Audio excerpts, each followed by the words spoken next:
Educational practices and language attitudes in multilingual classrooms. The value of linguistic and cultural capital in secondary schools in Brussels.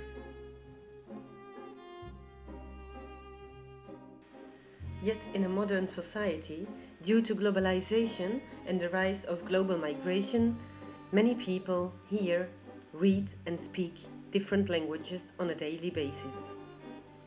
This means that many children are having their schooling in another language than their first language. They are often struggling with it, even underachieving, and are often subject to the assimilationist views of schools and school personnel. Their global educational outcomes are often reduced to learning outcomes of the schooling language.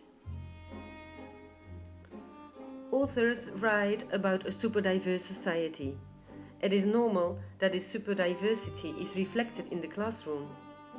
Due to societal changes, teachers are challenged with a diverse school population that enters the classroom with dissimilar levels of the schooling language and different understandings of the school culture.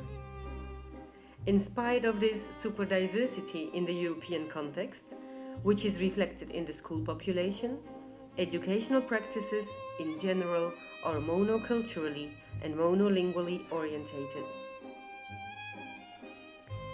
Different researchers find that at school, every child is treated equal, as if they would all have a similar background, home culture and language.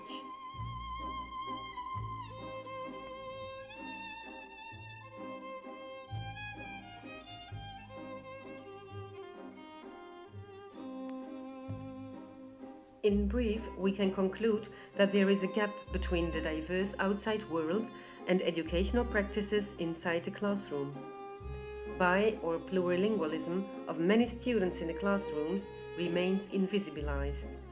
In classrooms, in general, no attention is paid to the previous linguistic and cultural knowledge of the learners. The priority given to the language of schooling prevents teachers from embracing the linguistic and cultural diversity of their classrooms as learning resources. Firstly, this study will focus on educational practices, which can narrow or broaden this gap between the world and the classroom. We will detect which strategies are put into practice and how different they are in 3 participating secondary schools in Brussels.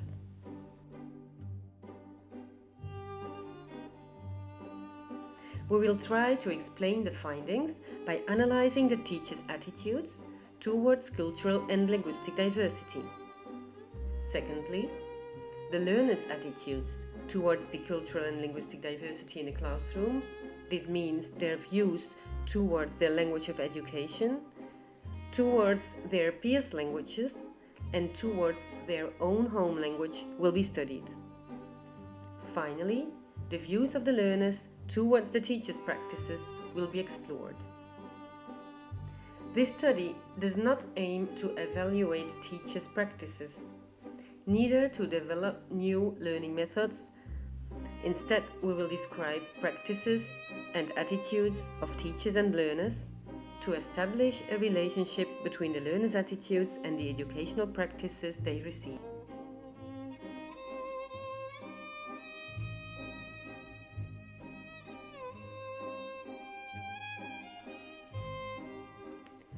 The relevance of this study consists in, firstly, describing and explaining how, if and why certain educational practices could or should be adapted to the diversity of the multicultural city.